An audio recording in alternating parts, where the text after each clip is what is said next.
नमस्कार, स्वागत छ हजुरलाई मेरो युट्युब च्यानलमा। आज म हजुरहरूलाई जाडोको मौसम हो, सुन्तलाको सिजन हो, सुन्तलाको जाम बनाउन चाहिँ सिकाउन गइरहेको छु। यो यस्तो सुन्तला यो खाली सुन्तला हो। यसलाई फोकेको यो बोक्रा हो। यसको चाहिँ बिउ निकालेर यसको केस्रा मात्रै सब बिउ निकालेर केस्रा बनाउने।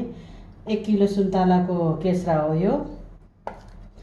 400 ग्राम चाहिँ मिश्रीमा बनाउँदैछु। मिश्री हो यो। यसमा चाहिँ नि हामीले चाहिँ अब बनाउन सुरु गरौँ। अब यो केस्रा, यो छोडाएको केस्रालाई चाहिँ नि यो मिक्सीमा हालेर यो पिस्ने, यसलाई रस निकाल्ने, यसको पिसेर छानेर रस निकाल्ने। अब हामीले त्यो सुन्तलाको केस्रालाई पिसेर छानेर यो रस बनायौँ। यो रस बनाएपछि अब यसलाई आगो बाल्ने। आगो बालेपछि यसलाई हालिदिने कराईमा।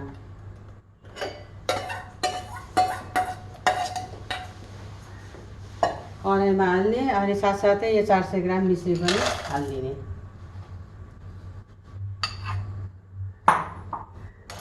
अब यसलाई घोल्दै बाक्लो हुन्जेलसम्म यसलाई पकाउने।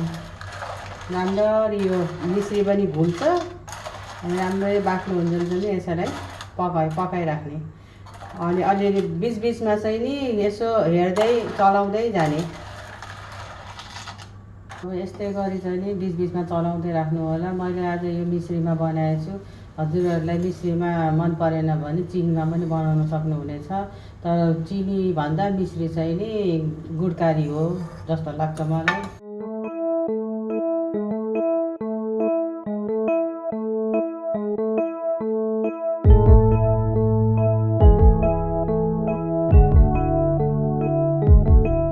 अझै यसलाई बाक्लो पकाउने। यो भएको छैन, यसो गर्दाखेरि नझरोस्। यो चाहिँ चुहिरहेको छ, यसो अलिक भएको छैन। यसलाई अझै राम्रोसँग अझै बाक्लो गरी पकाउने। मेरो भिडियो यदि हजुरहरूलाई राम्रो लाग्यो भने लाइक, सब्सक्राइब र सेयर पनि गरिदिनु होला। रेडी तयार भयो यो सेलाएर चाहिँ नि कन्टेनरमा, खाली कन्टेनरमा चाहिँ नि 2 महिनासम्म खान सकिन्छ। फ्रिजमा राख्नु होला यो। धन्यवाद।